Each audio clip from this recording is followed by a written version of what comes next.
Now, I know as you get older, especially as a guy, your life is getting busier and busier. You find it hard to keep on top of your uni, your work, and your gym. It's just overwhelming. And you find that the habits and the time you once had to train is just getting less and less. I'm going to help you with that today.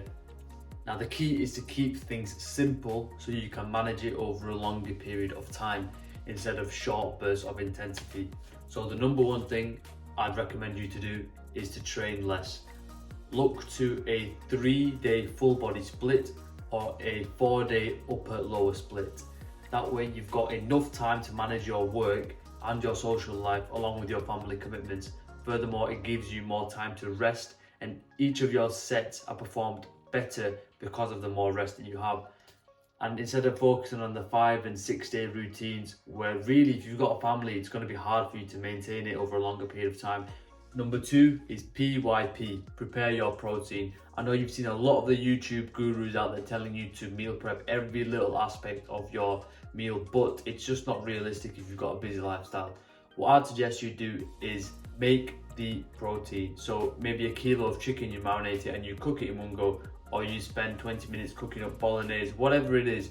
Make sure if you're sitting down to cook one thing, you don't just cook for that meal, but you utilize that time to cook for multiple meals, making it more efficient. And then if you need to, all you need to do is buy microwaved rice or put some potatoes in the oven, and then when that's ready you can eat the carbs. That way you don't need to sit there waiting for the food to be prepped all the time. And number 3, and one of the most important things for me, is negative motivating factors. So you need to think to yourself, what will your life be like if you don't train? So for example, when I have a wife and a kid and a family, if I don't have the habit of training when I'm on my own, it's almost guaranteed that I won't be able to do that same when more commitments arise, and I guarantee it's the same for you. You'll struggle to implement a habit when the conditions are harder versus when it is easier. So when it is easier, utilize that time to build up the habit. Number 2 is my confidence and my attractiveness will decrease. I know a lot of my confidence and a lot of the way that I perceive and present myself is due to my passion for fitness and consistently developing myself physically. It's a trait that has been passed down through men in generations. And if you look at most men who are looked up to and are leaders, they have physically strong bodies. And another negative motivating factor is you're actually throwing away years of your life. If you've got a stagnant body and you're not looking after your health, you're eating bad food, you're not sleeping right, you're not training, you're actually shaving years off of your lifespan, and that's not something I want to do.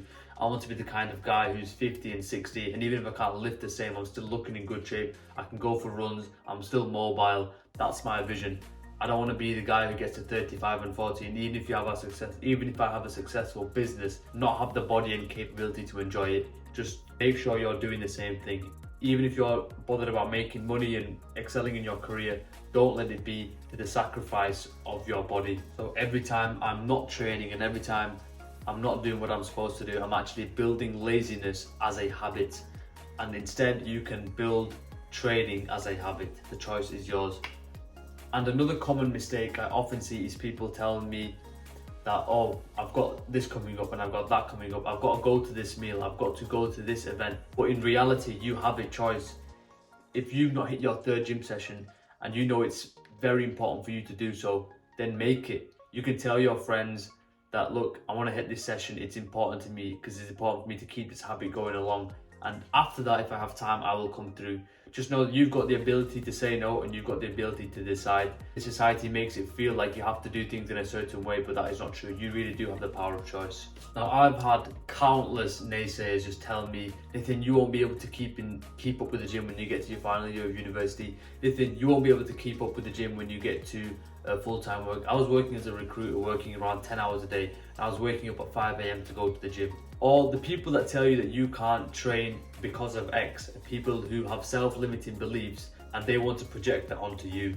Now, what I'm telling you is you can do it. It's really not that hard if you focus on the fundamentals and remember that successful people can adapt. So if you've had the time to train 5 times a week at school, obviously when your commitments increase, you have to be able to adapt the situation and change it. And that's what I've done, and that's what I'm giving to you today. And if you want to know why going to the gym will make you a winner in so many different areas of life, be sure to check out this video.